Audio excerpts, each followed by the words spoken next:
Ali ai Ali bin Abi Thalib karramallahu wajhah. Kenapa kita suka mengatakan satu radhiyallahu ta'ala anhu, satu lagi karramallahu wajhah? Ada yang tahu?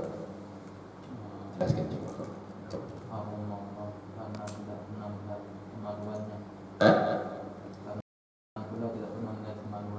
Itu yang pertama. Yang keduanya dia mengatakan bahwa Sayyidina Ali belum pernah mukanya itu sujud kepada berhala.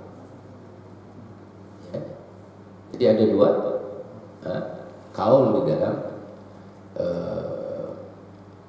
arti ya, pemahaman ketika orang menyebut Sayyidina Ali, lalu ada yang mengatakan taradhi atau tarahum. Taradhi itu ya radhiyallahu ta'ala, atau apa? Takrim itu ialah karramallahu wajhah.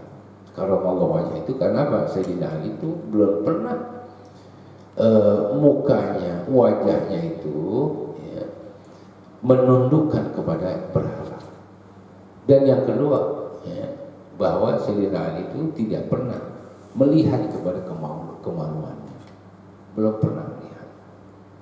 Maka Allah memberikan apa? Kemuliaan terhadap mata wajahnya itu, enggak menundukkan kepada berhala, tidak melihat kepada ya, kemaluannya sendiri. Jadi menjaga namanya, menjaga penglihatannya.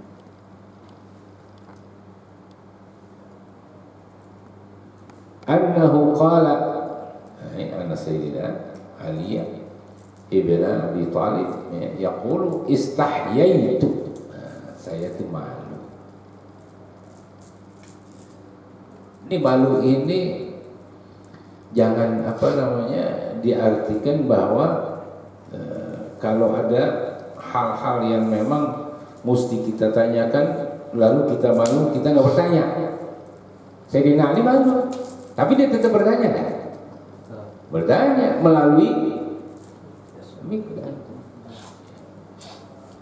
Jadi bukan berarti al-haya'u minal iman. Kenapa dia tanya al-haya'u kan minal iman? Jadi bodoh aja terus. Ya, karena malu nggak mau bertanya, ya udah. Ya, sampai tua dia nggak ngerti. Karena apa? Karena al-haya'u minal iman. Dia orang mengamalkan hadis tapi salah gitu. Ya. Jadi ada tempatnya. Sayyidina Ali haya, dia malu karena dia mertua. Tapi kalau saya nggak tanya, saya nggak akan bisa mendapatkan pengetahuan yang lebih dalam lagi. Bagaimana? Ya diutus orang. Ya. Istahyah itu an as'ala an-nabiy sallallahu alaihi wasallam 'anil mazi min ajli Fatimah fa'amartu al-miqdad. Jadi malunya Rasulullah sallallahu alaihi wasallam untuk bertanya kepada malunya Sayyidina Ali karramallahu wajhah kepada Rasulullah untuk menanyakan hal yang menyangkut dengan masalah hukum mazi. Kenapa? Karena status dan posisi anaknya, yaitu Sayyidatuna Fatimah Az-Zahra, yang dia adalah notabene sebagai siapa itu? Sebagai istrinya Sayyidina Ali. Jadi kan hubungannya mertua sama Rasulullah sallallahu alaihi wasallam. Lalu apa? Dia perintahkan si Miqdad bin Aswad radhiyallahu ta'ala anhu ya tentang hal tersebut. Fasa'alahu, lalu ditanyakanlah, maka ditanyakanlah hukum tentang mazi kepada Rasulullah sallallahu alaihi wasallam. Faqala minhul wudu, minhu ay minal mazi, minal mazi al wudu. Jadi apa kata Rasulullah? Kalau seandainya mazi itu keluar dari seorang laki-laki, maka apa? Dianjurkan untuk wudu. Wudu ini artinya apa? Keluarnya di mana? Masa kita harus wudu? Jadi kalau orang mengertikan hadis ini, dia nggak perlu nyuci dong. Ya, ini ijma' baina riwayat. Jadi orang nggak boleh mengklaim satu hukum tanpa dia itu melihat kepada argumentasi hadis secara keseluruhan. Kalau antum masalah dapat hadis ini satu-satunya, nggak murojaah lagi. Apa yang kita pahami? Kalau keluar mazi berarti kita nggak perlu cuci, tapi cukup kita berwudu. Salah nggak? Salah. Jadi orang belajar itu belum tentu pintar juga. Kalau tadi belajarnya itu setengah-setengah. Kebetulan di bab ini digunakan hadis yang kedua, hadis yang pertama nggak disampaikan. Nah, repot. Nah, disinilah perlunya belajar hadis, ya, secara akumulatif, agar supaya kita bisa melihat, ya, hadis-hadis mana saja yang menjelaskan tentang hukum tersebut dan bagaimana lafaz hadis tersebut, supaya kita bisa memahami dengan jelas tentang permasalahan. Contoh di dalam masalah mazi ini. Jadi riwayat itu tidak satu. Ada beberapa riwayat, yang satu menjelaskan nggak gamblang. Dan ingat, wudu itu artinya al-ghusl. Wudu kan nyuci, membasuh kan? Itu dia. Jadi bisa wudu itu diartikan secara apa? Lughawinya. Dari sisi bahasa, artinya adalah basuh. Basuh kalau bahasa kitanya dicuci gitu. Nggak cukup dikepret-cepret-cepretin gitu, dibasuh. Harus airnya mengalir. Ini kan pakai apa? Pakai pengertian bisa dari sisi bahasanya, betul kan? Kalau dikatakan minhu al-wudu, minhu al-ghusl, karena wudu itu artinya adalah secara bahasa adalah al-ghusl, membasuh. Sebab kalau kita artikan apa adanya kalimat wudu ini, wah sudah, ya nggak sah sholat kita. Wong itu najis, gimana kita najis melakukan sholat? Ya. Jadi hadis ini kita bisa mengambil satu kesimpulan, ya, dari apa yang dijelaskan melalui riwayat yang pertama dengan riwayat yang kedua. Sehingga apa? Kata-kata ghusl yang riwayat yang kedua ini bisa kita mengambil arti kepada bisa mengambil arti dari al-ghusl tadi, di mana, ya, al-wudu itu ada al-ghusl dari sisi bahasa. Lalu apa? Menyatukan riwayat dengan riwayat yang pertama. Hingga apa? Sehingga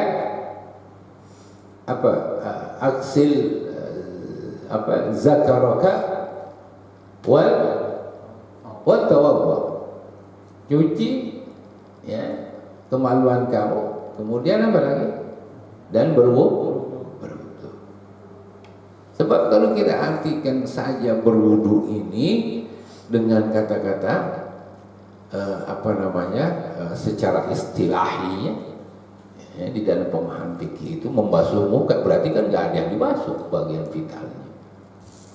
Kita harus apa? Memahami dari hadis yang sebelumnya. Oh, maksudnya wudu itu, ya, kalau nggak disebutkan di dalam kalimat sebelumnya, aksil, gimana? Al-wudu itu adalah al-ghusl.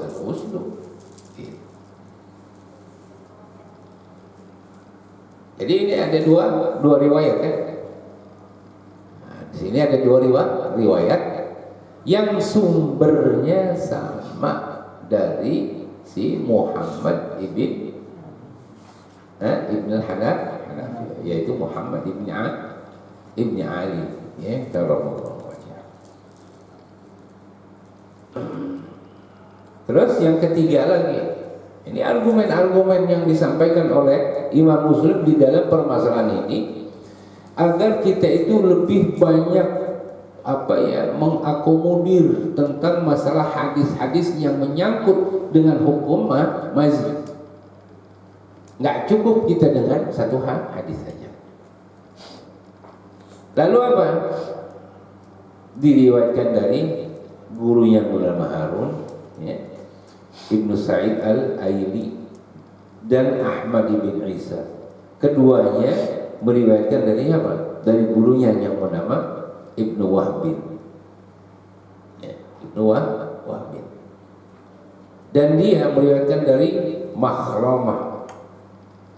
Makhramah itu Ibnu Bukairin, dari ayahnya yang bernama Bukair, dari Sulaiman bin Yasar, dari Abdullah bin Abbas radhiyallahu taala anhuma. Qala Ali bin Abi Thalib. Ini jadi ada riwayat yang kedua, yang pertama tadi enggak disebutkan nama si Ibnu Hanafiyah. Yang disebutkan di sini adalah si Sayyidina Abdullah bin Abbas. Jadi Sayyidina Abdullah bin Abbas itu memperkokoh riwayatnya si Ibnu Hanafiyah. Ini juga termasuk hadis mutaba'ah. Karena sumbernya satu, yaitu dari Sayyidina Ali bin Abi Thalib radhiyallahu ta'ala anhu, arsalna al-Miqdad. Jadi Sayyidina Ali itu menyampaikan kepada siapa? Kepada Sayyidina Abdullah bin Abbas radhiyallahu ta'ala anhuma, bahwa kami telah mengutus si Miqdad Ibnu Al-Aswad ila Rasulullah sallallahu alaihi wasallam, kepada Rasulullah sallallahu alaihi wasallam, untuk menanyakan hal-hal yang menyangkut dengan hukum mazi. Fasalahu anil mazi. Lalu ditanyakanlah kepada Rasulullah sallallahu alaihi wasallam oleh Miqdad bin Aswad tentang hukum mazi. Yakhruju, ay apabila keluar mazi itu, minal insani, dari manusia. Nah, ini termasuk apa nih? Kalau insan umum apa khusus? Umum. Termasuk umum enggak? Jadi masuknya pakai riwayat ini. Riwayat siapa? Abdullah, ya, dari dari Sayyidina Ali, tapi sebelumnya dari Sayyidina Abdullah bin Abbas radhiyallahu ta'ala anhum jami'an. Kaifa aima, gitu ya, yaf'alu, bagaimana dia melakukan, ai kaifa yaf'alul insanu bil mazi, apa yang harus dilakukan terhadap mazinya itu oleh manusia ketika mereka itu mengeluarkan mazi. Faqala Rasulullah sallallahu alaihi wasallam, tawadda wallah farjaka. Tawadda itu artinya wudu. Nah, sekarang wudu itu, syarat wudu itu kan harus bersih dulu. Dari apa? Dari najis. Kalau masih ada najis, kita wudu gimana? Saya nggak wudunya. Kalau orang pakai hadis ini gimana? Kalau Rasulullah kan suruh wudu dulu, baru cuci. Ya, ini kan ada dua nih pengertiannya. Ya. Jadi kalau dikatakan tawadda itu kata perintah, wudu lah. Wallah atau wandih, ada dua itu. Ma'nahu ay iksilhu fa inna dhahya fa inna nadha yakunu ghusla wa yakunu rasyan. Jadi illah itu maknanya bisa dicipretin, bisa dicuci. Ada dua makna. Ya. Seperti makanan baju yang terkena air kencing anak kecil lagi-lagi, kan dikatakan Allah. Sama, ini Allah juga, cuman dicipretin. Nah, kalau cipretin gimana coba? Mengalir nggak kira-kira itu mazinya? Nggak mengalir. Nah, maka yang diartikan, yang diambil makna itu Allah tadi ialah dengan kata-kata irsi, cuci, basuh. Wallah farjaka, gitu. Wallah farjaka.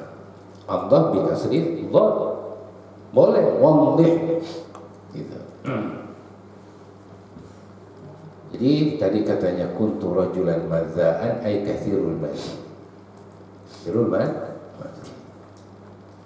Maka dari itulah ajma'a al ulama ala annahu la yujibul ghuslu. Dalam beberapa hadis dijelaskan diwajibkan bagi orang yang keluar mazi itu mandi. Ya ada, disuruh cuci dan wudu. Ya. Kemudian di dalam riwayat ada takhir, ada takdim wa takhir. Kalau yang pertama dikatakan apa? Ighsil farjak wa tawaddu. Kalau di dalam riwayat yang terakhir ini dikatakan apa tadi? Tawaddu waddu farjak. Ada dua, ada ya. Nah sekarang kalau orang menggunakan riwayat yang terakhir, dia wudu dulu. Tapi tidak apa? Tidak dibersihkan. Nah, sekarang menyangkut masalah sihhatul wudu dengan sihhatus shalah. Atau jawazul wudu ma'an najasah. Kalau orang berwudu, lalu di kakinya ada najis. Ya. Bisa enggak wudunya itu menjadi sah? Bisa nggak wudunya menjadi sah ketika kakinya itu ada najis? Ya bisa tentunya. Apabila apa? Apabila dihilangkan wudu najisnya tersebut. Nah sekarang yang menyangkut dengan masalah mazi tadi, mazi ini, dia wudu, tapi dia belum bersihin. Dibersihin dulu atau diwudu dulu kira-kira? Harusnya kan dibersihin dulu kan. Artinya riwayat yang pertama dengan riwayat yang kedua ini, bagaimana kita mendudukinya, memposisikannya. Ini kan mesti pakai logika. Ya, ngikut riwayat yang kedua, apa yang pertama, cuci lalu wudu. Itu tertibnya kan begitu. Karena apa? Karena membersihkan hal-hal yang menyangkut ya dengan najis yang ada di badan. Bersih dulu. Baru kalau sudah bersih, baru kita berwudu. Karena bisa saja orang itu setelah berwudu dianggap itu sudah membersihkan. Akhirnya dia jadi apa? Jadi kelewatan itu. Ya. Maka itu di sini ada namanya riwayat apa? At-taqdim wa ta'khir fil lafzil hadis. Jadi kalau kita merujuk kepada hadis yang pertama. Hadis yang kedua itu yang terakhir ini memperkuat maksudnya gitu. Terhadap hadis yang pertama di dalam masalah apa? Membersihkan tentang masalah mazi itu dan juga baju yang terkena dari mazi tersebut lalu dianjurkan untuk wudu. Maka di dalam hadis ini ada beberapa faedah. Yang pertama, dibolehkannya al-istinabah, yaitu menggantikan kepada orang lain untuk meminta fatwa dalam hadis. Ya, kenapa? Karena dari hadisnya Sayyidina Ali yang mengutus ini jadi istinabah apa-apa. Dan di dalam hadis itu dianjurkan untuk kita melakukan husnul usyrah. Apa husnul muasyarah? Mempergauli ya dengan baik kepada para mertua. Ada rasa sifat apa? Malu mertua kan gitu. Jangan seronok, bahasa kita gitu. Jangan seronok. Ya kita mentang-mentang kadang-kadang gini, merasa mantunya ini seorang guru atau seorang ustaz, mertuanya direndahin. Salah itu. Apapun derajat Anda, yang namanya orang tua, mertua kamu itu istilahnya orang tua kita ya. Mertua kita adalah orang tua kita. Jadi bini atau istri boleh menjadi bekas. Orang mengatakan itu bekas istri saya, pantas. Tapi sama mertua bisa nggak? Dulu bekas mertua saya. Jadi harus apa? Husnul asal atau isra. Kita harus apa? Harus benar-benar bergaul itu dengan etika yang baik kepada mertua kita. Yang notabene itu juga sebagai orang tua. Jadi hal-hal yang kelihatannya kurang pantas untuk kita sampaikan, kita jangan langsung sampai itu. Boleh jadi kita bisa menyampaikan melalui orang lain. Kemudian apa? Seorang suami itu dianjurkan ya, untuk tidak menceritakan hal-hal yang berkaitan dengan masalah istrinya, apalagi yang menyangkut dengan masalah pergaulan intim tadi, hubungan intim itu jangan cerita. Itu masalah pribadi. Artinya apa? Privasi yang tidak boleh disebarluaskan. Bahkan diceritakan kepada siapa orang yang dekat itu pun nggak boleh. Aib kalau orang Arab bilang suatu hal yang memalukan.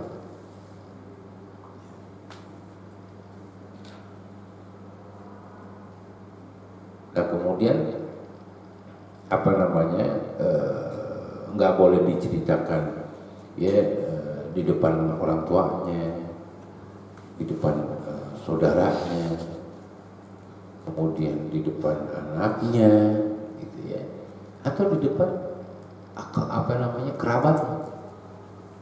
Sekalipun juga nggak boleh kepada temannya, jangan sampai diceritakan hal-hal yang sifatnya sangat pribadi, privat, itu nggak boleh. Itu kan akhlak namanya itu. Sayyidina Ali memiliki apa itu? Akhlak, mengajarkan kepada kita ini akhlak, adab. Bukan hanya hukum nih, adab. Dianjurkan orang itu jangan sampai putus untuk mendapatkan ilmu, kirim orang. Ya, nggak bisa bertanya secara langsung, dikirim orang, utus orang lain. Jadi penyampaian yang namanya ilmu itu tidak boleh berhenti, nggak boleh berhenti, harus terus menggali ilmu. Nggak ada waktu kirim orang. Sekarang tinggal kasih aja aplikasi Grab, datang ke sana kita aja. Kan enak, gampang. Dulu kan pakai jalan kaki dulu, sekarang enggak udah. Artinya fasilitas yang sudah semakin canggih sekarang ini harusnya kan lebih apa? Harusnya lebih menggeliat dengan masalah ilmu. Tapi kenapa kok kering dengan ilmu? Kita lihat aja kering sekarang juga. Ada orang yang baca yang kayak kita gitu, di tengah-tengah kesibukan kita. Ya paling juga tahlilan, baca arwah kan gitu ya. Pulang bawa besek udah. Ya jadi kan ini ilmunya harus menggeliat gitu ya. Kayak Gus Baha tuh gitu kalau membahas. Harus menggeliat. Bener-bener suasana ilmu itu nggak boleh redup. Harus terlihat syiar-syiar ilmu. Agar supaya betul. Supaya kita ini benar-benar memahami, jangan hanya sekedar ya satahi aja gitu, ngambang. Lebih mendalam harus. Kalau nggak seperti apa yang dilakukan di zaman-zamannya Rasulullah, para sahabat, para tabi'in, kacau kan. Karena pokoknya suka nggak suka bahwa kita ini memang udah kekeringan dengan yang namanya ilmu dan ma'rifat. Jadi kita harus banyak menggali lagi ilmu-ilmu ya dari siapapun yang memiliki gitu ya ilmu yang yang sangat memadai untuk kita mengaplikasikannya kepada generasi-generasi yang akan datang agar mereka itu nggak buta pengetahuan, pengetahuan. Karena apa? Karena keringnya ilmu inilah kita lihat bahwa orang pintar dibodohi oleh orang bodoh sekarang. Ini kita nanti lihat aja sendiri. Bagaimana coba di negeri kita? Orang pintar ya dibodohi orang bodoh. Iya. Sekarang ngadepin nggak kita? Kita ngadepin. Yang bukan bidangnya ditaruh di situ. Karena ini orang bodoh dengan masalah-masalah yang berkenaan. Contoh pendidikan. Pendidikan orang yang harus mengerti tentang masalah pendidikan, falsafat pendidikannya, kemudian kurikulumnya, yang begitu luar biasa. Tapi ketika orang yang memegang bukan orang yang punya kompeten di dalam masalah pendidikan, kacau balau apa kira-kira? Kacau balau kan? Enak orang sekarang sekolah 2 tahun nggak pakai wisuda, tahu lulus. Alasannya pandemi. Jadi ini wisudawan pandemi. Ini lulusan pandemi, universitas pandemi. Nggak belajar 2 tahun, tapi bisa lulus kuliah. Miris ya. Jadi kita ini harus harus benar-benar mempunyai semangat ilmu itu. Nggak boleh surut. Udah, yang penting udah apalah, Al-Quran 30 juz, pulang kampung ntar jadi kiai. Pas ada orang minta fatwa masalah mazi aja kagak ngerti, kan kacau. Lah apa namanya Al-Quran tapi ditanya mazi kagak ngerti. Ya, kendernya karena hadisnya ada banyak, dia bingung yang mana, Bang. Ya, udah dah, yang penting lu sholat aja kan. Karena tadi ada hadis yang mengatakan seperti itu kan, ya tawaddu minhu atau minhul wudu gitu. Ya udah dipakai hadis itu aja. Ini orang saking percayanya, dari al-hikam hafal Quran masuk kita nggak percaya. Dapatkan hadis dosa di atas dosa jadi itu. Nah ini kita harus waspada. Itu. Jadi Sayyidina Ali ini orang memang dia termasuk orang yang abqari, yang punya pandangan ya dengan dia ini bukan hanya ilmu-ilmu Allahiranya, ilmu batinnya juga ya itu sangat luar biasa. Apalagi yang mengenai masalah adab, ma'rifat, itu terkenal Sayyidina Ali. Jadi ini wasilah dari Sayyidina Ali inilah ya orang itu bisa bisa menerapkan di antara fatwa-fatwa yang disampaikan oleh Rasulullah SAW kepada para sahabatnya, dan kita sekarang lah yang mempelajari tentang fatwa-fatwanya Rasulullah SAW yang tidak pernah terputus, sekalipun sahabat itu tidak sempat menyambangi Rasul, tapi ada media yang harus digunakan agar ada kelanjutan ilmu itu untuk selalu mengalir, jangan berhenti sampai di situ. Nah itu yang harus kita sekarang gunakan. Ya udah ada HP, ada internet.